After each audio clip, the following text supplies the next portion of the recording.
everybody, this is Dr. Gail GoodReads, and I am Dr. Gail. And the book that we're going to talk about today is called Frankenstein. This was a book that was written over 200 years ago. It was published in 1818, and it was written by Mary Shelley. And at that time, she was only 19 years old. So most of us are familiar with the story of Frankenstein. This is about a young man who is gifted. He comes from a good family, and he goes to study medicine in Germany. And while he is there, he becomes obsessed with creating life to the point where he goes to cemeteries and starts digging up body parts and brings them back to a secret laboratory and stitches them together into a creature. And ultimately, he gives the creature a jolt of electricity and instills life into this creature. So the creature gets up and takes off and makes his way in this world. Dr. Frankenstein is in pursuit of this creature.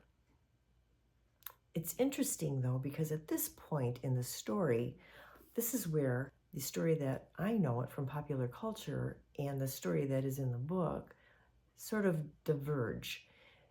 Mary Shelley has given her creature independent thought and emotion, even though the creature lacks morality. And when you think about it, the creature never really had a childhood, which is when most morals are instilled into people.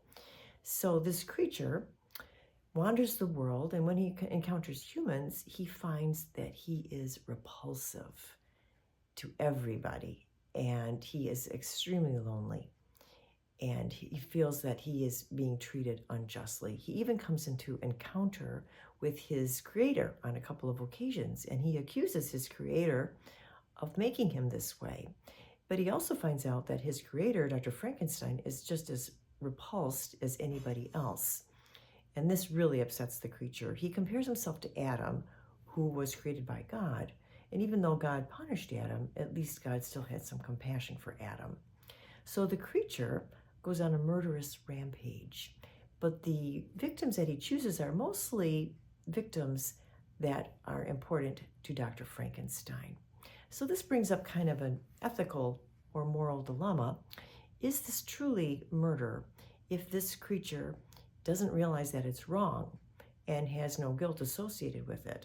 The other concept to think about is, does this creature have a soul? If he was just put together by body parts, what's going to happen to him once he passes on?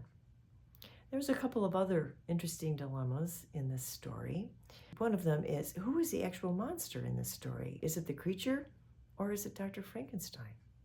Another thing that I thought about is, who is the actual creator? Is it Dr. Frankenstein or is it Mary Shelley?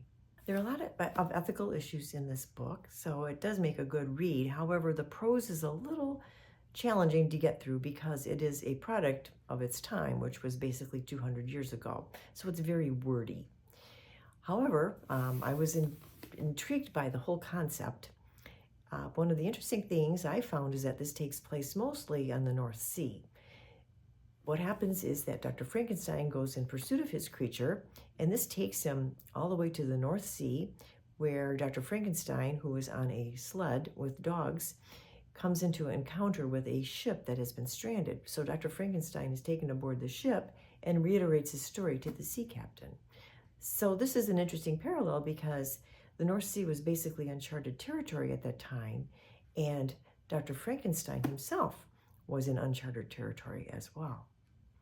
Another interesting thing is that this sort of research could not take place today because of ethics committees and institutional review boards that oversee any sort of medical research.